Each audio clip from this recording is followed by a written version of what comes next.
One, two, one, two. All right, let's roll. Welcome.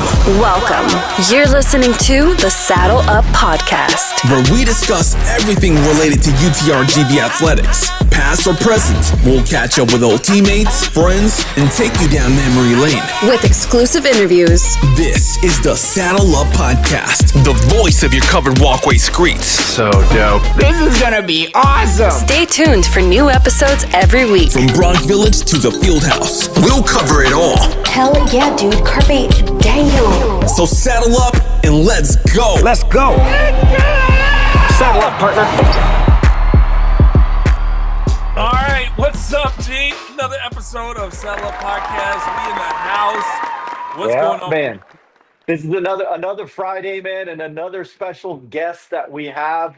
Yep. This guy came to us from Coach Rod. Shout out to Coach Rod, man, at the Edinburg Hard Knocks. He said, dude, there's this freaking athlete, bro. He lifts a bunch of weight. He works out hard. The dude is an athlete at Edinburg. And I said, dude, hook me up with that guy. What did he do? He played basketball. All right, we got to get him. We got to get him on the show. So, man, thanks to the Coach Rod at Hard Knocks. Thank you, man, for introducing us to the one and only Hurley Johnson, man. Give it up for Hurley Johnson. What's up, my man? We've heard so many good things about you, and I cannot to get into. Cannot wait to get into everything that we kind of talked about off air, because I think you have one of the most interesting stories of all the athletes that have kind of come through. Yeah. But tell us, Hurley, where are you from? Well, I'm originally from a little small town called Harlem, Florida. It's a very small town. You can see the end of the street. Maybe probably, you look down on the other end of the town and you look down, you can see the end of the road down there. So it's probably about 2 red lights in my hometown. Is there a Dairy Queen? Hey man, you got lights though, dude. That's we got a some. huge thing. It has grown a lot more, so that's good. Is there a Dairy Queen though? No, we don't got a Dairy Queen. We do have a McDonald's, and then the main place everybody likes to go to is Walmart. That's the best place. Wait a second, dude. You got a Walmart. It ain't that small. Let me tell you, my wife grew up with no Walmart, no nothing. There was a little convenience store. That's it, and a town hall. You gotta have those town halls, man. You gotta have the town hall. If you look at the Walmarts that's down here in the valley. And Walmart that's in my hometown, it's like a neighborhood Walmart. That's what it looks like for sure. Yeah. They don't compare. It doesn't compare. I'm sure and I can't wait I'm glad this segue, right? So small town in Florida, at the local Walmart, 2 stoplights. I'm assuming there's not a lot to do when growing up, right? And so kind of talk to us about what you did as a kid, and what you did the time, man. To pass the time in that small little town, especially with your uncle. I don't know. Maybe I'm not sure. What'd your uncle teach you? Oh man, my Uncle Buck, man. That's shout out to Uncle Buck. Yeah, his name is Buck. That's awesome. He taught me a lot, man. He was like my father, Yeah. I had my dad too as well, but my uncle, they love hunting, fishing, and stuff like that. You go to my, I'm gonna just kind of explain to y'all how my uncle was, right? When I got married, right? Yeah. I got married in Florida. I went to my uncle, the gift that he brought me, everybody else was giving money and stuff like that. That, it really did. It does mean something to us, but it didn't really mean that much. But he know how I am as a person. So what my uncle gave me? He gave me alligator turtle. He gave me alligator. He gave me soft shell turtle. He gave me deer. He gave me fish. Everything. We was staying at an Airbnb in Orlando, Florida. Yeah. He literally saved caught all this wildlife for me and bagged it up. And nephew, I got something for you. So when I went to go visit him, that's what he had for me. Was hold on, I got a question. Okay, yeah. So the soft shell turtle and the alligator, they weren't alive, right? This is just they were already clean. He did all the hard work. Oh, okay. Okay. Yeah. I thought it was like I thought he was just animals giving you that alligator, like here, like try to get through custom. Good luck. Nah. He had all that stuff prepared for me. He took out his time, he cleaned it. Dude, He had everything. Yeah, so when we went back up to Orlando, because we had like multiple after the wedding, we did like all the parks in Orlando for the kids. My oldest daughter, she was the only one that was alive. Who needs Animal Kingdom, G? Like Hurley got soft shell turtle and alligator. Like who needs to go see the giraffe and the rhinos? You know? Yeah, man. But it's the environment I grew up in. It's a lot of stuff. So he taught you how to wrestle an alligator. Yes, we started that when we were very little. Like he used to catch them and stuff like that, and he'll bring them to the house, and then he would tape their mouth up. Me and my cousins, we would jump on their back and mess with them and stuff. So as a kid, like he would just kind of. That's the way we were raised. So like we became hip to it. Like it was no other way around it. So as I grew up, through my neighborhood, like times went by, I started just doing it myself, me and my friends, from gator hunting to catching rabbits every single day, from fishing. I mean, we pretty much lived off the land, so to be honest, when I didn't start buying meat until I moved to the valley or until I moved to Kansas. Oh wow! My refrigerator was always full with fish. And so did you ever ride in the car with like a cougar, like like on Talladega Nights? Wait, hold on. Where you just throw the cougar in the back, and if you could race with a cougar, what kind of cougars? What kind of cougars you talking about, man? Oh, remember it from Talladega Nights? An actual cougar. Okay. Well, I mean, we always have like the Florida Panther, like we have the Black Panther. That's right. Really never see no cougar. We'll see bobcats and stuff like that, but it's mainly like panthers that we have. Yeah.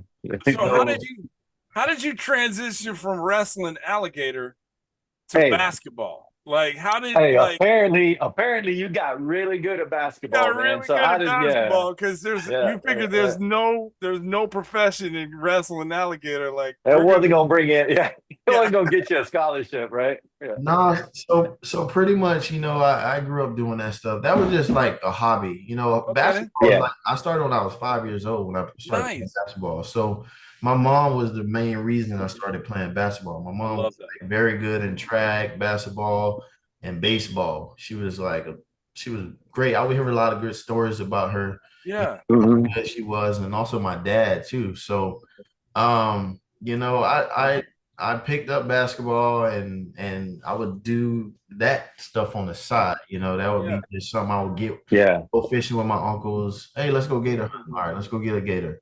And then stuff like that, but we will have a big festival every year.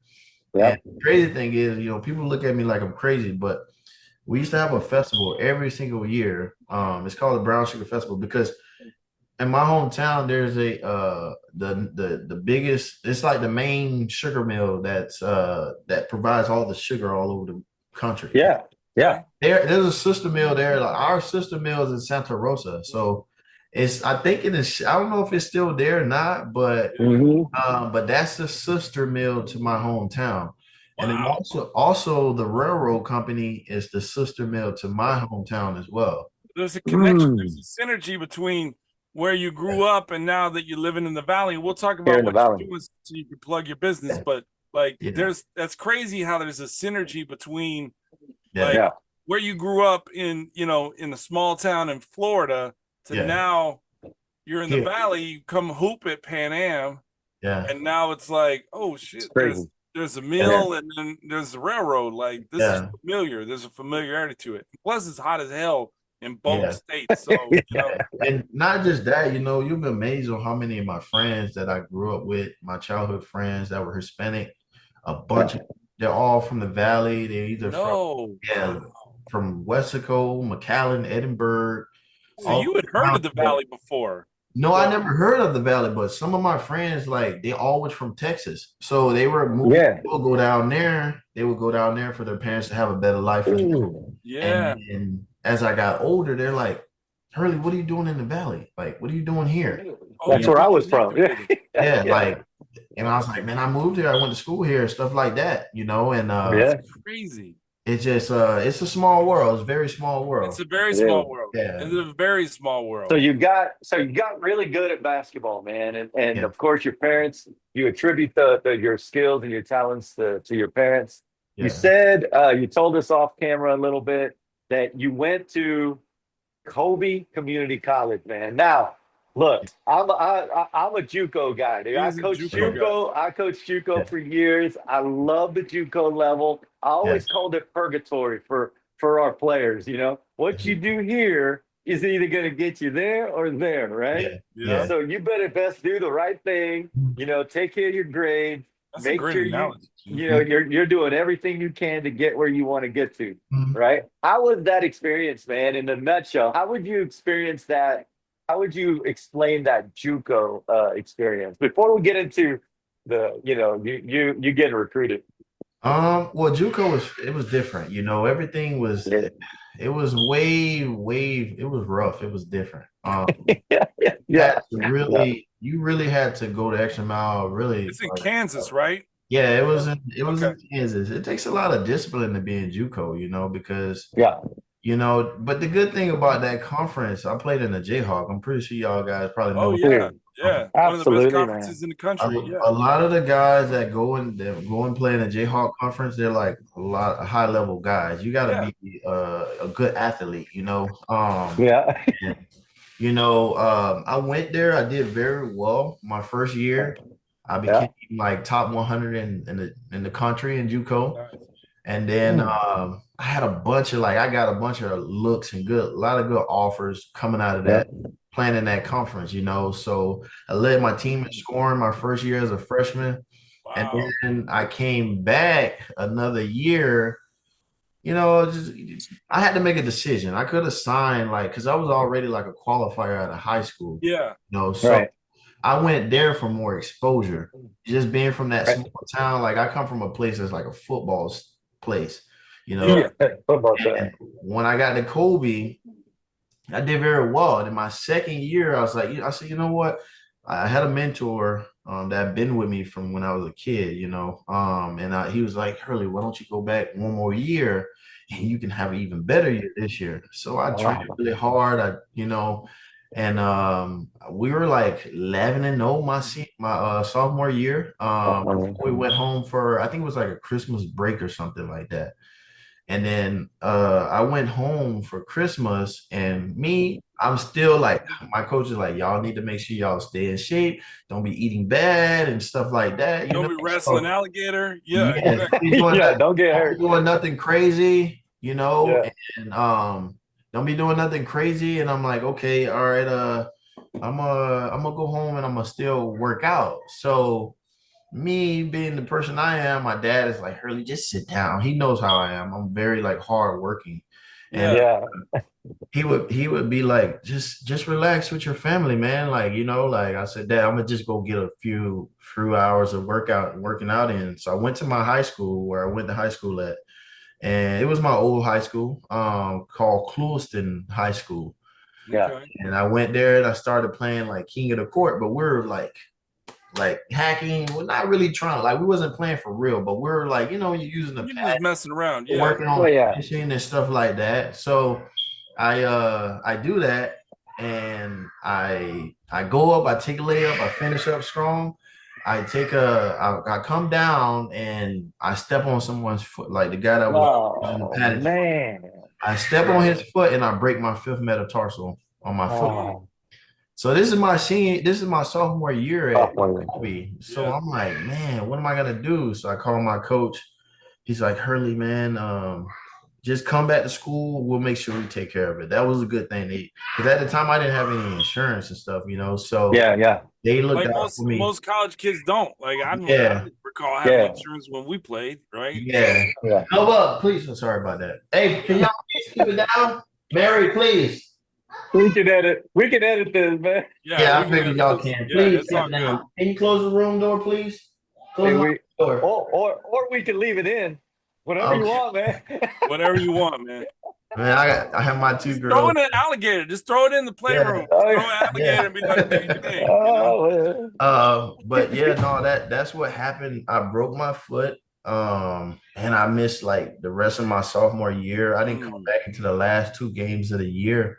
And man, like all the offers that I had just went away. They just went away because they're like people were showing up to my practice and my coach wasn't really communicating with them and they were just like, why is he hurt? Why is he not playing? Yeah. Stuff like that.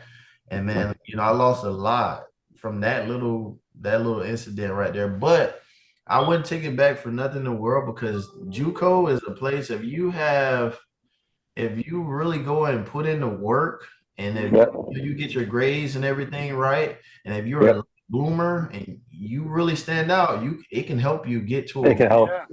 This is pre portal, right? You played from what 02 to 14, right? I mean 12 to 14, right? So we could debate about JUCO and with the portal and stuff, but back in that day, like JUCO was JUCO was the way, like hidden gems. Yeah, exactly. It was the way, So you can definitely, if you put yourself at the right school and a good conference, you can really get. So Ryan Marks was the coach at Pan Am at the time. Yeah, and he found you. He found you. And I want to point out, you were like you lost a lot of good schools, right? Yeah. But that's kind of the glass half empty approach. Yeah. Like the glass half full approach is like Pan Am got you. Yeah. You know what I'm saying? Like Pan Am gained you. Yeah, for sure. So it's one of those things where again, there was like we talked about earlier, there's that synergy, the meal and the railroad, and then it's like you didn't find Pan Am. Pan Am found you. Yeah, exactly. Exactly. And so you come down for a visit, I'm assuming, right? What did you think of the valley? Like palm trees. What was your like first impression, Florida, right? It wasn't a culture shock for me. I was already used to, being around different cultures and things like that. On Christmas, I go to my tia's house. That was like my mom's best friend, and we eat tamales and stuff like that. Yeah. So it was perfect. It was a perfect fit for me, when I got here, and I just love the environment. Like I was fine. I was able to adjust pretty much. Yeah. Who's got better Mexican food, the Valley or don't even your tia's house back in Florida? The Valley for sure. But yeah. We're not knocking your tia's cooking, but we're just saying, like, I just want to, I took my wife to my hometown to like one of the only Mexican restaurants there, and she's like, "Man, Hurley, they've been tricking y'all for years." They're frauds. These people are frauds. I said, "Man, no, this is real Mexican food. This is real Mexican food." It was on the. They had a sign as it was called Sunrise Mexican Restaurant. Yeah, and there it said authentic Mexican food. So my God. I was so happy to take my wife in there and stuff like that. And my wife is from Rio Grande City. Okay. Yeah. She, shout out to wifey. Give her a shot. What's your wife's name? Her name is Beatrice Garza. She kept her last name. She kept her last name, but she's from Rio Grande City, and she actually ran track and cross country. So nice. Yeah. Well, really? Yeah. Oh, we got to get her on the show, man. Yeah, for sure. We had to have Hurley first, though. We got to have Hurley first. Basketball first before cross country. I'm kidding. Yeah, so they're all... I always have to ask this question. So you obviously live down there now, so you're kind of more familiar with it. But when you were playing, where were the spots that you guys would eat at, or what was your favorite spot to kind of get away from campus and just kind of with the little money you had in your pocket? You know what I'm saying? We were all broke when we played, but like, where did you guys go? Well, at the time, we would go across the street to what's that place called? It's like a hibachi kind of place. What is it called? Khan's Grill. Khan's. That were like something with me and my teammates would go to. It wasn't as healthy as it wasn't all the time. but we would eat there, and it just mainly on campus. At the time they had just put the first Chick-fil-A on campus. Okay. I got there, so we would eat that. There's like Pancho, is thinking Panchos, right? Panchos. Yes, Like, yes.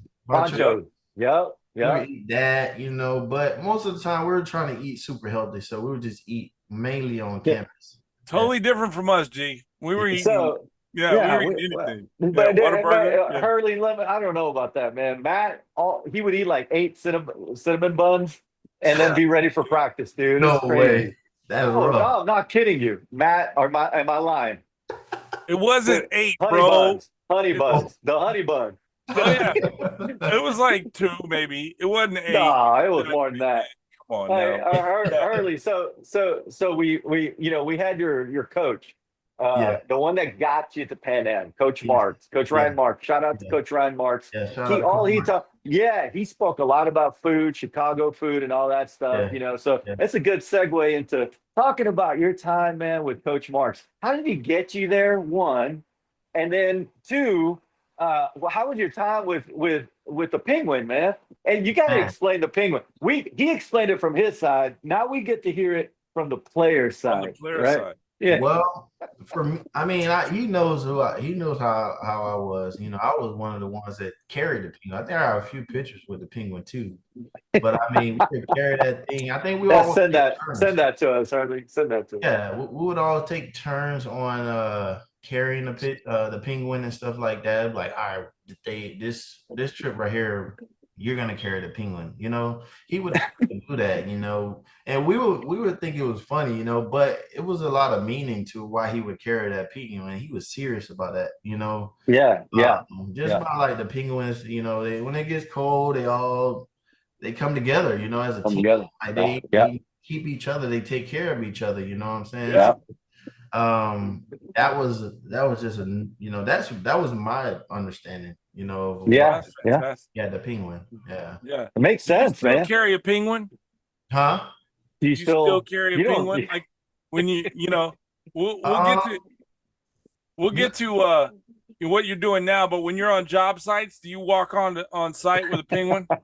I might. You know what? I might have to bring that philosophy. You might have to start doing that. Stand out, buddy. Stand out. I have to do that. We might have to set the Penguin up on and watch the job site. Hey, we can 610 Marketing can redesign your logo and everything, man. We'll incorporate the Penguin into your business. Yeah. There you go. Hey, you gotta ask Coach Marks, man. He probably has that thing patented or something. Yeah, he probably does have.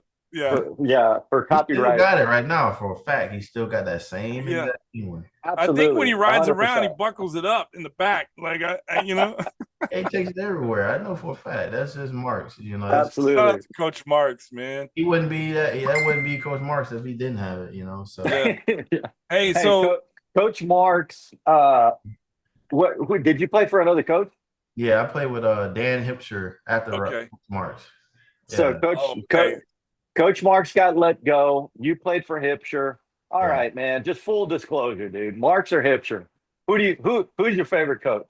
Definitely Marks. I mean, they both taught me they both taught me a lot. Like they both, even though I didn't play as much as I wanted to, I knew my time was coming with Marks. But they both taught me something in a way. It's just like with Marks, he was just so like calm. He'll kind of spaz out a little bit, but not too much. He was super kind of laid back and stuff like that. With Hipsher was like Bobby Knight. He wanted to be like Bobby Knight. That was his seriously. Bobby Knight was That's what I heard. Yeah. So, well, it sounds like you have a future in politics, Hurley. Like that was such a politically correct answer. Awesome. Yeah. No, they both were totally different coaches, but I learned a lot from both of them. I love that. Yeah, I took a lot. I learned a lot from both of them. Well, let's kind of talk about. We got about 6-7 minutes left, but and I know G's itching to ask you these questions at the end. But the one thing I wanted to is the opportunity to plug your business and what you're doing now. So take this time and tell us what you're doing now there in the Valley. Yeah. Okay. Well, right now I do pretty much parking lot maintenance, asphalt maintenance. You know, I do everything when it comes to when it comes to new construction. Pretty Okay. much from asphalt to painting parking lots to I love that. silting, signage, wheel stops. I mean, if you have a new business and you trying to get something done, you know, the right way, you can call me. Yeah. What? Awesome. How do they get it? How do they? What's the name of the business? What's the business name? My company name is Primark Asphalt Maintenance and Striping Services. Okay. What's the It's a phone little number? long. It's Got a website? Yeah, we got a website. It's pmstripe.com. Okay. And the what you need the phone number. The phone number is 956-523-4846. Okay. Hey man, and let me tell you, I've heard some great things about this business and your work, and you know how you said you grew up in a small town. Yes, you're sir. a hard worker. Yep. You know, you take pride in what you do, and I know you transferred it over to being a college athlete. Yes, sir. You're still doing the same thing, man. So you can trust, you can trust that you're going to approach every job the way you approach everything Wrestling in life. alligator. You know? Yeah, and exactly. Wrestling alligator, baby. Yeah, no, definitely. Like I definitely learned a lot through sports. You know but just by playing sports, I learned a lot. You know, I learned what hard work is. You know, and then also with my parents and the way they raised. You know, I come from a hard working family too. So, you know, just not cutting corners. You know, it's so in the industry that I work in. You know, it's so easy just to cut corners, and when you do it, you know. So I implement a lot of morals and principles that I've taken over the years, and I just implement that in my business, and that's why I've been doing very well. You know what I'm doing. Well, speaking of hard work, answering these before, next questions are not going to be hard work. No, it's not. It's going to be fun, man. But before we get into those questions, Hurley, please contact Brownsville, Texas, Sunrise Mall.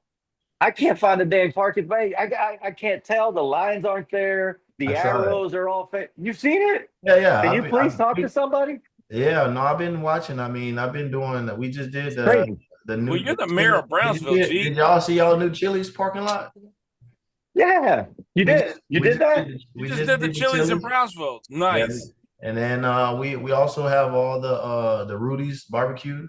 There you go. We do maintenance. I have all the. What about the UTRGV campus there in Brownsville? I'm trying to get in with them. Oh, no, we got you, bro. I'm trying. Make a phone call. Dr. Bailey. I'm taking it one step at a time. Eventually, like I'll get my name out there more and more. I have all the Chick-fil-A's from here throughout Rio Grande City to Brownsville, all the way up to Corpus, Victoria, Texas. So we doing a lot. We working with a lot of big companies that trust us with their parking lot needs. Outback Steakhouse with Dex. We got to get Dex on him. Yes. Yeah. All right. So we're not going to cut corners, and these questions are not going to be hard work. So G's got a couple of questions. Thanks to our good people at Wing Barn, Bobby and Anna. It's dang good, right? They got locations throughout the valley. I don't know how their parking lots are, but we'll definitely we'll inquire about that and see if we can hook you up with Bobby. Right? Deep in the fryer with Wing Barn, man. That's where we're going. Deep in the fire with these questions. All right. So the first one, Hurley, is if you had to listen to one song, for the rest of your life, what song would that be? That's a good one, man. Yeah. Put you on the spot. Deep fryer, baby. Hot seat. I would say, man, that's a good one. I mean, with that smile, dude, you look like a Luther Vandross type. Like, I'm Luther Vandross is good. It's fine. Luther Vandross. Talk about big Luther or skinny Luther? What are we talking about? Hey man, hey. No, that's a good question. Like seriously, Hurley could rock some Usher though too, man. You know, you don't know, man. He can go. Yeah, Hurley look like he's 7 o'clock on the dot. Like probably me. I'm more of a. I like everything, but like I like country music a lot. Okay. Okay. I would say maybe Ryan Bingham. Okay. Oh man. South Side of Heaven. South Side of Dang, Heaven. We're dude. gonna add it to the Spotify play, the soundtrack. Hold up, Yeah. man. That's like an obscure artist, dude. Ryan Bingham. Not a lot of people know this guy. This is great. Yeah, Yellowstone, fantastic. baby. Yellowstone. Yeah. He's like my favorite. He's like one of my Yeah. favorites. Yeah. He's a cool red dirt country guy, man. Texas artist. It's awesome, man. Yeah. I like Ryan that. Bingham. Ryan Bingham, dude. Yeah. Outside of Heaven. South Side of Heaven. Yeah. All right. So we got a soundtrack. We got a Saddle Up soundtrack. We're gonna on Spotify, and we're gonna add that song to it. I guarantee you, nobody you've never seen. Matt's having trouble finding it. No, I'm looking for it. I got it. I found it, dog. Matt's like Ryan Bingo. What? Ryan Bingham. Come on, Matty P. Matty P. still listens to Juvenile. Back that ass up. Yes, I do. What would be? Shout out to Julie Shakin. That's right, baby. All right. Second question, Hurley. What would be the title of a movie that was based on your life or career, and who would you want to play you? Ooh. What would be the title of the movie, right? Based on your life, and what actor would you hire to play yourself? Like an actor right now today. Yeah, like one of your favorite actor, whoever, whatever actor. Who would he play? Which one would you hire to play you, and what would the title of the movie be? I'm thinking. I'm not trying to put ideas in your head, but I'm thinking Idris Elba. Like that's what I'm thinking right now. Really? Yeah. Okay. Yeah, Idris Elba. Like, okay. I don't know. I would say, the title would probably be my name, Hurley. Hurley. Okay, I like that. And I like that. The reason why I say that, I can explain why. Please. He gave me this name for a reason. It's you know what I mean? The meaning of Hurley is it's a tide. So like in life, my parents would explain that to me. Like in life, no matter how far you get in life, it's always gonna be ups and downs. It's like a wave, it's a tide. Yeah. Still gonna go through ups and downs. You just gotta keep going, So that's fantastic. By me being named that, it's just a part of my life, It's like my name's Hurley, like I'm gonna keep going. I love that. Yeah. That would be great outlook. That would be great, fantastic outlook, man. Hey, man, but who's playing? Who's playing you though? I would say maybe Jamie Foxx. Okay, yeah. Okay. I don't know. Yeah, but see, that's the thing. That's the thing. Jamie could go comedy, and he could go really serious. Yeah, serious. Yeah. So you picked a good one, man. You picked a really good one. Yeah. Nah, no Idris Elba. We're going Jamie Foxx. Yeah. Yeah, dude. I don't know, Matty P. I don't know, man. You're stuck on Juvenile. All right, if you could go. All right, Hurley, last one, man. And this is tough, dude, because we always get our guests with this, but we like to put you on the spot. If you could go back in time, for a 24-hour period, just one day, it doesn't change the course of history, right, Matty P? This does not change. Like it's not like Back to the Future, where it's not like that. It's not like you that. Go back 24 hours and relive for that 24 day. Hours, relive that day. What age would you be, and what would you do? Where would you go? Where would you go? If I can go back in time, like something that I remember, any day, any day that you can, and high school, relive college, whatever. that day. Relive that day. How old would you be? If your wife is listening, it's your wedding date. Like, you know what I'm saying? Like, yeah. It'd probably be the day that my mom, the first day she put a basketball in my hand, and love that. And her showing me, she would tell me like hit the square, hit the square. She was a big part of me, the reason why I do this. And basketball has, taken me a lot of places. I've made a bunch of friendships. I've been on a podcast. Yeah. Totally. That day right there just changed my life forever. So you'd want to go back and relive that day. I would love to relive that day because that was the starting point of why I'm here today. That's fantastic, man. There's a reason why you've been you're on this show, man, and we're so blessed to have you, Hurley. Like, thank y'all for we wish you well with your business, and we're going to try and get you some more business. But yeah, and I'll get you those. Yeah, man, and I'll get you those Wing Barn cards. I'll make sure that I'll get them to you one way or the other, man. We'll exchange numbers right now so we can get on a three-way. Have y'all ever had fresh gator before? No, but I feel like I have had gator bites before. Yes, not fresh. Papados or what? Papado? No, there was a restaurant in Houston near the airport, and they were Razoo's. That's what it was. Yeah, Razoo. That ain't fresh, right, Hurley? That's not. It ain't fresh. That's like your wife being like, "That they got y'all. That's fraud. That ain't Mexican food." No, I'm gonna bring some up here for you guys, and I'll bring some. That. I'm supposed to be going to Florida, so I'm gonna make a trip to go hunting and stuff. Harley, we're gonna eat the gator you wrestle. That's it. I only want to eat the gator that you wrestle. If you ain't wrestling it, I ain't eating it. You know, I don't think I want to do that stuff right now. I mean, I haven't done it too much to live for, man. Yeah, I haven't really been. Our knees aren't the same anymore. We old. Like, back, dude. Yeah, you gotta stretch before and after workout. Yeah, now. we can't all be Uncle Buck. You know what I'm saying? About it, man. Yeah, shout out to Uncle Buck, but. Hurley, man, thanks for being on the show. You were one of our favorite guests, man, and we wish you all the success and all the blessings for you and your family, man. No, I appreciate you guys for inviting me on here. I'm blessed to be on here. So thank you. Thank you guys, man. For taking out the time and consider me being on y'all podcast. So you're welcome back anytime. Thank you, Hurley. Anytime, baby. Saddle up.